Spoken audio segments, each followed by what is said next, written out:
Seja bem-vindo a mais um tempo de meditação.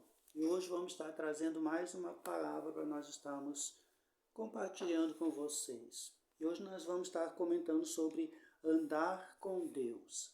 E a frase que nós temos, ela diz assim: lembre-se de Deus em tudo o que fizer e Ele te mostrará o caminho certo.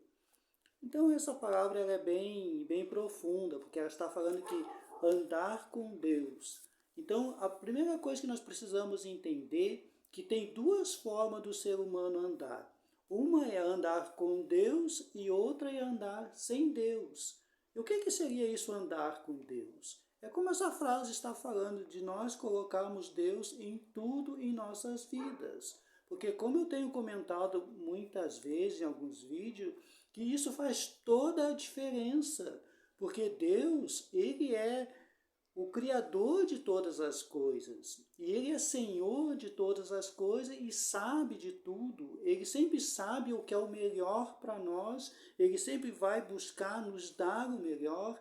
Então, a partir do momento que eu busco a viver uma vida com Deus, com certeza eu vou ter uma vida vitoriosa.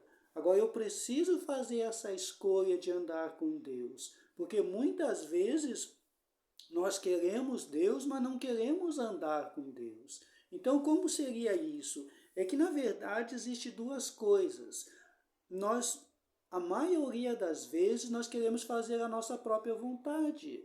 Só que, por exemplo, se nós pararmos um pouquinho para pensar, nem sempre a nossa vontade está correta, porque nós erramos muitas vezes os nossos caminhos. E muitas vezes aquilo que nós buscamos não é o que realmente vai nos fazer feliz. Por isso que essa é a grande diferença quando eu decido viver uma vida com Deus, mas buscando fazer aquilo que Deus sabe que é melhor para mim.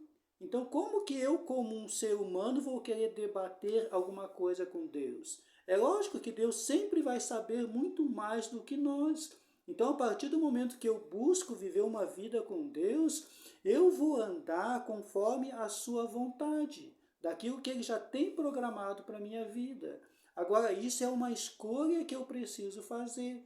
E nós vamos estar lendo lá um versículo em 2 Samuel 5,19, que fala sobre um homem que experimentou isso, viver uma vida com Deus. E diz assim lá em 2 Samuel 5,19. E Davi consultou o Senhor, dizendo: subirei contra os filisteus, entregar-nos nas minhas mãos? E disse o Senhor a Davi: sobe, porque certamente entregarei os filisteus nas tuas mãos. Então aqui nós estamos falando sobre a vida do rei Davi. Ele era um homem que vivia com Deus, andava com Deus. E quando Davi saía para fazer as suas guerras, ele perguntava para Deus, como nós estamos lendo nesse capítulo, nesse versículo, que diz, ele perguntou para Deus e Deus dizia quando ele ia vencer e quando ele não ia vencer. Então, como eu já falei outra vez, é fácil fazer guerra dessa forma, porque ele consultava a Deus. Imagina se nós consultássemos Deus em tudo que nós fôssemos fazer. Com certeza nós seríamos vitoriosos em todos os nossos negócios, em todo o nosso caminhar nós teríamos vitória. Só que muitas das vezes nós fazemos as nossas próprias escolhas, os nossos próprios caminhos e não consultamos a Deus, porque não andamos com Deus. Então é essa a diferença que nós precisamos entender. Será que eu tenho andado com Deus? Então é algo que é uma pergunta que todos nós precisamos fazer para nós mesmos. E sabemos realmente, será que eu tenho andado com Deus? Amém? Se você gostou, compartilhe com outras pessoas, esteja se inscrevendo nesse canal também. E muito obrigado por você ter ficado até aqui e até o próximo vídeo.